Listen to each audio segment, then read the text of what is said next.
Compañeros y compañeras, hoy estamos acá en la casa del compañero Raúl Junco, quien ha vivido muy de cerca la masacre de Margarita Belén. El compañero es poeta, escritor, músico y ex preso político de la dictadura cívico-militar. Entonces, bueno, ahora vamos a compartir, vamos a charlar un rato y para finalizar vamos a dejar un mensaje para todos los jóvenes. En la cárcel nosotros teníamos varias premisas para resistir ese momento. No digo cuando recién caes preso o cuando recién caíamos presos y estábamos en la brigada, porque ahí no teníamos contacto, no podíamos hablar, solamente ligábamos a trochi mochi, ahí no había nada que ni enmonguetar. Pero cada uno sabía que si aguantábamos ese primer encontronazo, que es el más difícil de todos, o el más doloroso, no sé si es más difícil, vienen otras épocas peores después.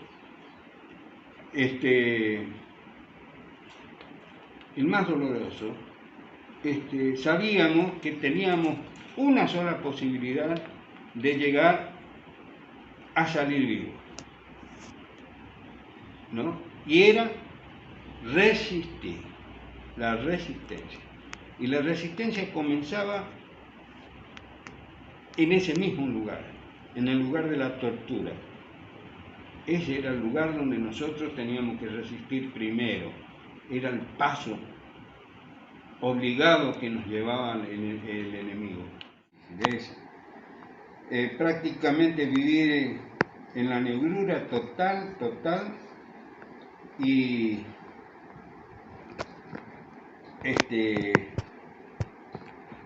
con la impresión de vez en cuando de que de esta no salgo, ¿no?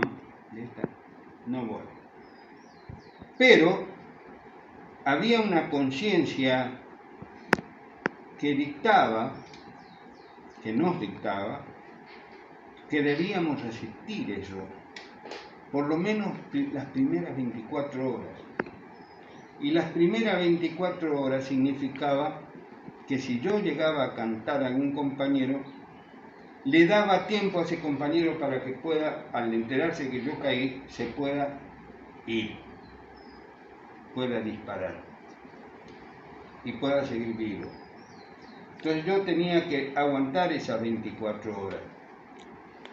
A veces no se aguanta, porque es muy brutal la tortura en sí. De todas maneras, siempre con la intención de la resistencia. Entonces, así continuábamos, buscándole la vuelta para estar un poquito mejor, dentro de esa barbaridad, dentro de esa locura, buscarle la vuelta. Entonces, cuando estábamos solos pedíamos permiso, vendados y esposados, rotos, pedíamos permiso al guardia para ver si a la noche fundamentalmente, si podíamos cantar un poquito. Y nos dejaban, algunos no, pero algunos por ahí decían, sí, canta alguna.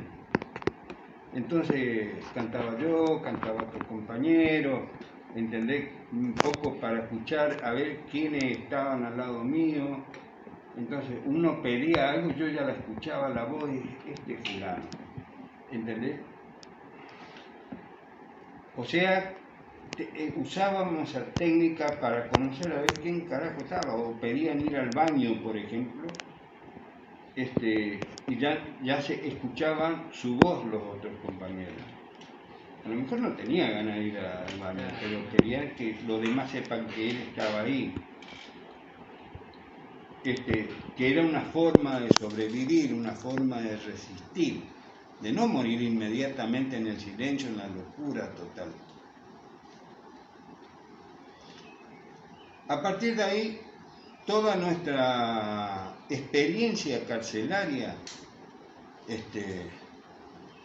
En la alcaldía, por ejemplo, después de la brigada, a la alcaldía, ahí la cosa se calma un poco, aunque nos recibían con una bienvenida, le decíamos, con una hilera de 2 filas de policía con garrote, y te hacían pasar por ahí.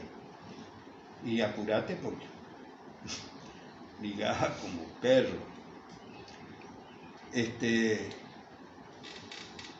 Esa era la bienvenida, ¿no?, a la alcaldía. Sigue siendo exactamente igual.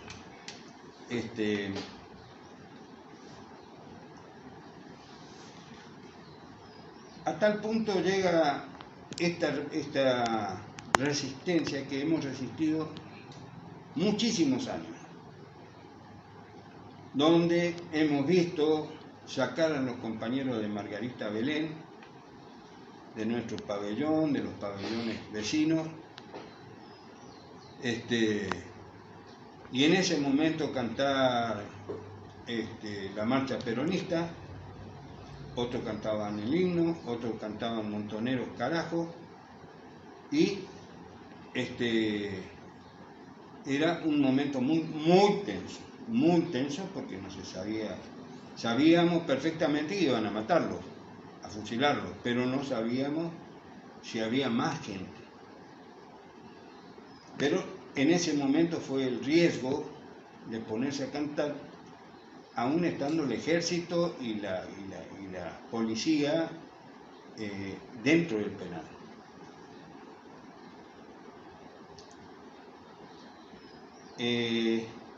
Todo lo que podía servir para resistir, utilizaba. Pero lo primero que se hacía, y esto viene a colación a lo que le dije en la primera parte, lo primero que teníamos en mente era la organización peronista dentro de la cárcel.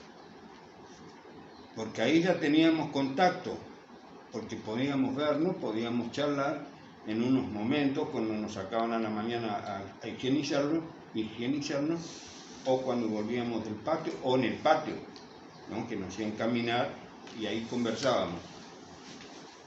Esa era organización. Sin organización no podíamos resistir en absoluto. Y organizábamos todo. Desde quién va a limpiar durante 6 o 7 días, una semana, el pabellón, o quiénes, era por número de celdas, ¿no? Al que le tocaba una semana para limpiar. El que limpiaba, que era la fajina, le decíamos fajina, también servía la comida que traían los presos comunes, que no teníamos contacto. Dejaban una olla grandota así, y ahí con un cucharón ponían en los platos de los compañeros que sacábamos en unas ventanitas así, a esta altura más o menos. Sacábamos los platos, llenaban, después nos cerraban y comíamos adentro de la celda.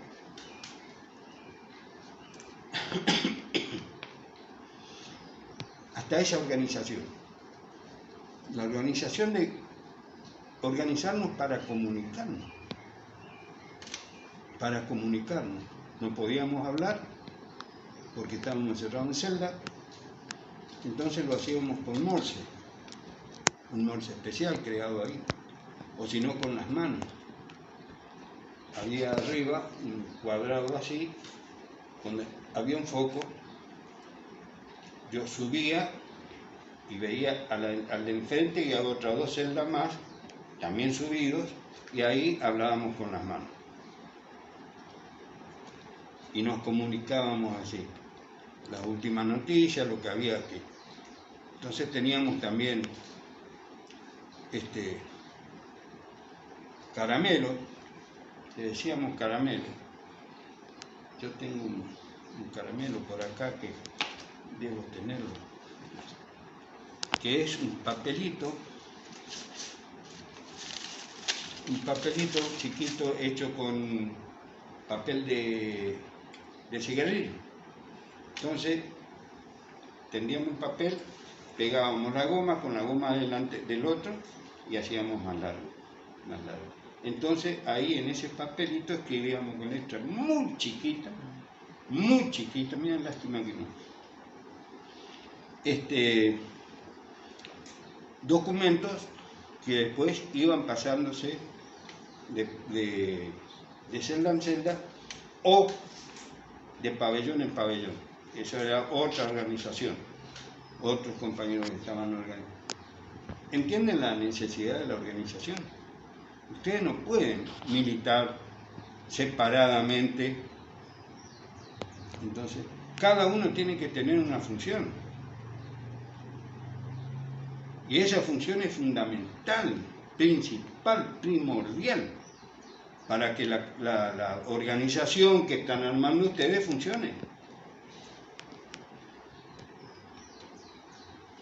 Y si teníamos un traslado, entonces esos caramelitos, que era una cosita chiquita así, después se doblaban y se envolvía con un plastiquito, eso de cosa de azúcar, el plástico de la bolsa de azúcar. Sí. Cortábamos así, envolvíamos bien envuelto, ¿no? Y lo sellábamos con el encendedor. Sellábamos que quede al vacío. Entonces, o lo poníamos en la nariz, que cosa que entre acá, en el seno, acá del seno nasal. Después tenía que tener una hora ahí para que salga.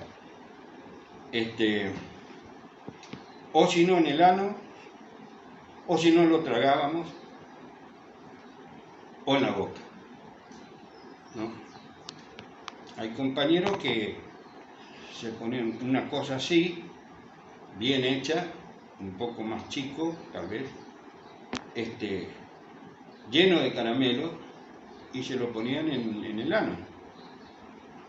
Y se llevaba los documentos afuera de la cárcel, a otra cárcel, en este caso.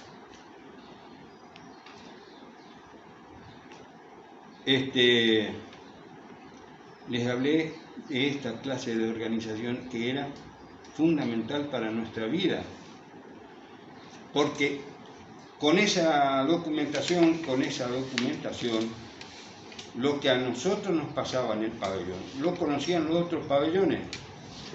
Y a su vez nosotros conocíamos lo que pasaba en los otros pabellones, porque de ventana a ventana, patio en el medio,